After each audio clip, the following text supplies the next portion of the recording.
Sugatan ang 5 sibilyan matapos sumiklab ang panibagong bakbakan na may kaugnayan umano sa matagal ng alitan ng 2 pamilya sa sitio Barupit, Barangay Pindolonan sa bayan ng Picong, Lanao del Sur. Umabot pa sa halos 40 minuto ang palitan ng putok na nagdulot ng takot at tensyon sa mga residente sa lugar.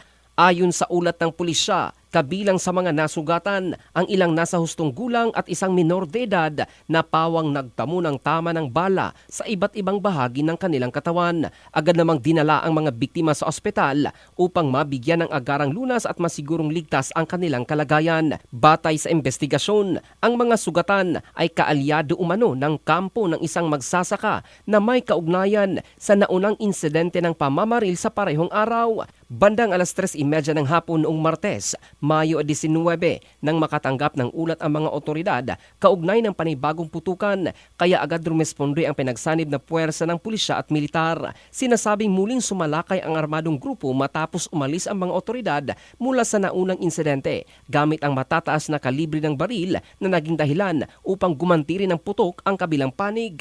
Patuloy namang pinaghahanap ng pulisya ang mga sospek na tumakas patungo sa bulubunduking bahagi ng Pualas, Lanao del Sur habang inihahanda na ang kasong isasampa laban sa kanila.